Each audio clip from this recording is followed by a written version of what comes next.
So my goal at the beginning of the year was to read 2 books a month. And I started off with this goal having like read 1 personal development book and then 1 nonfiction. But over the month, that kind of turned into just read whatever you enjoy reading, and then you end up reading way more than you end up watching Netflix. So in today's video, I'm just gonna rate all the books that I read in January, which was only 3.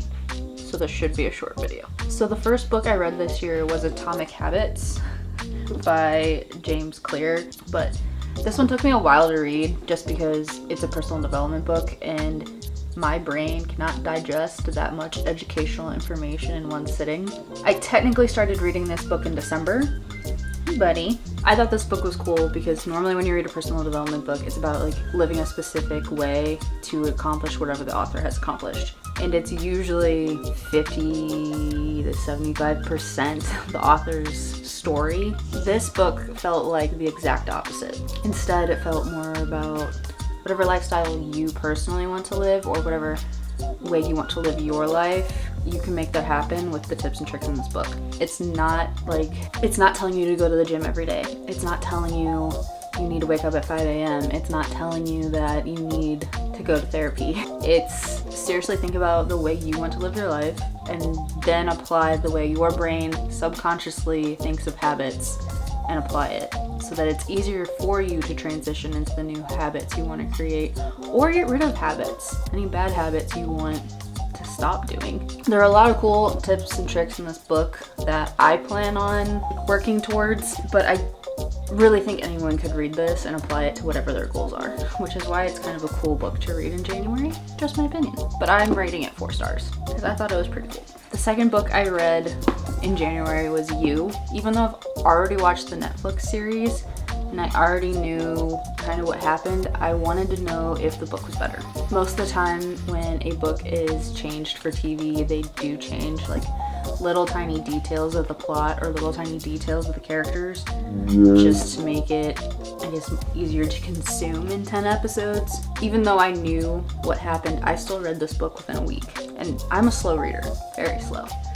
So it still kept me entertained. There were small details that were not in the show that give you more in-depth insight into what Joe's thinking. If you haven't seen the Netflix show, it's about a stalker, soon-to-be serial killer, and you're like seeing it from his point of view.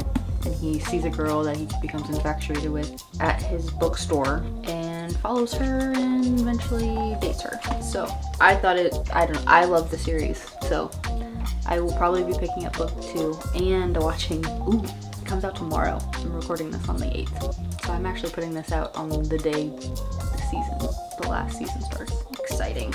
But I'll probably be reading the rest of the series, even though I've already watched it. The last book I read in January and wasn't planning on reading the third book in January was It Ends With Us by Colleen Hoover. And I loved this book, but it has some very serious topics in it. If you haven't read this book already, it does have domestic violence in it.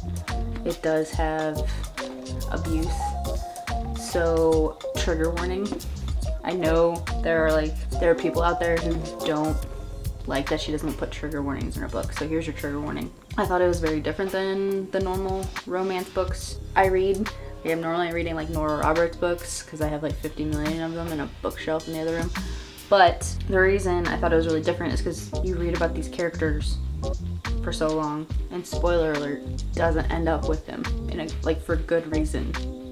And it's more of a story about breaking the cycle of abuse and domestic violence in her family's history than it is about the romance.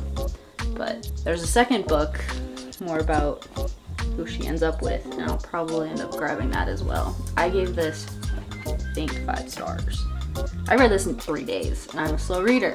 So, I ended up giving this 5 stars. It does need a trigger warning though for people who aren't expecting it. But those were the 3 books I read in January, and I have quite a few new books already for February, and that video is actually going to be posted tomorrow. Little heads up though, my February TBR list did get a little cheesy with the color pink. Oops. I'll see you guys tomorrow. Bye.